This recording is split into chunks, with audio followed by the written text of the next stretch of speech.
प्रदेश में काफिला विवाद के बाद निगम, मंडल, बोर्ड, प्राधिकरण और आयोगों में नियुक्त अध्यक्ष, उपाध्यक्ष और सदस्यों की भोपाल में ट्रेनिंग हुई। सीएम मोहन यादव ने नेताओं से कहा कि कोई आपको उलझाए या भड़काए तो उससे बचना आपको ही है, कोई दूसरा आपका मददगार नहीं होगा। सीएम ने कहा, आप खुद जवाबदार हैं। सोशल मीडिया हर चीज को बारीकी से देखता है, हमारे फैसलों पर तीसरी आंख भी नजर रखती है। पहले 1-2 महीने काम को समझें और सीखें। काम में डूबेंगे तो रास्ता भी मिलेगा। नियम कानून के दायरे में रहकर काम करें। सीएम ने कहा कि अपने निकाय को आर्थिक आत्मनिर्भरता की ओर बढ़ाना है। अहंकार लाएंगे तो कष्ट होगा। छोटा बड़ा कोई नहीं है। काम करते करते आपको रोका भी जा सकता है कि अब ये काम नहीं करना है। आप कहेंगे सरकार में लगाना है तो सरकार में लगा देंगे। आप कहेंगे वापस दे दो तो वापस दे देंगे।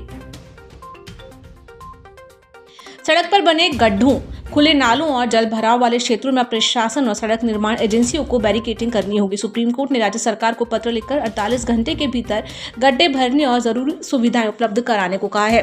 मुख्य सचिव को भेजे पत्र में supreme court committee of road safety ने 2 महीने में रिपोर्ट मांगी है। बारिश में ऐसे स्थानों पर रात में प्रकाश व्यवस्था रखने के निर्देश भी दिए गए हैं ताकि सड़क हादसे न हो। प्रधानमंत्री नरेंद्र मोदी की ईंधन बचत अपील का असर अब जनप्रतिनिधियों पर भी दिख रहा है। इसी कड़ी में केंद्रीय राज्य मंत्री सावित्री ठाकुर सोमवार को धार में एक बैठक में शामिल होने के लिए ई रिक्शा से पहुंची। उन्होंने बड़े काफिले का उपयोग नहीं किया। धार महू लोकसभा क्षेत्र से सांसद सावित्री ठाकुर सोमवार को बिना बड़े काफिले के धार स्थित सर्किट हाउस पहुंची थी। वहां से वे सीधे कलेक्टर कार्यालय में आयोजित बैठक में शामिल होने के लिए रवाना हुई। लोकायुक्त इंदौर की टीम ने सोमवार को धार जिला शिक्षा केंद्र में पदस्थ जिला परियोजना समन्वयक प्रदीप कुमार खरे को 1 लाख रुपए की रिश्वत लेते हुए रंगे हाथों गिरफ्तार कर लिया। उन पर निर्माण कार्यों के पूर्णता प्रमाण पत्र पर हस्ताक्षर करने के एवज में 17 लाख रुपए की रिश्वत मांगने का आरोप है। सिवनी जिले में हुए हवाला लूटकांड की मुख्य आरोपी एसडीओपी पूजा पांडे को आखिरकार सुप्रीम कोर्ट से जमानत मिल गई है। एसडीओपी ने कोर्ट को बताया कि उसके साथ 2 साल का बच्चा है। इसी आधार पर सोमवार को देश की सर्वोच्च अदालत ने उन्हें जमानत दे दी है।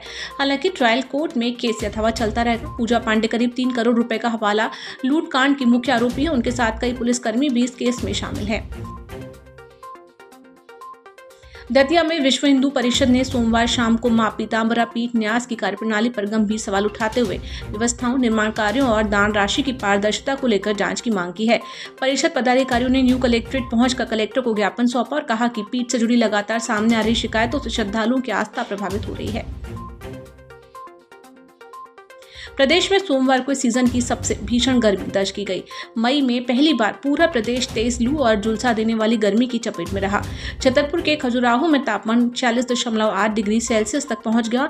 ये मौसम विभाग के रिकॉर्ड में अब तक का दूसरा सबसे गर्म दिन है। इससे पहले 29 अप्रैल 1993 को यहाँ अधिकतम तापमान 40.9 डिग्री सेल्सियस दर्ज किया गया था।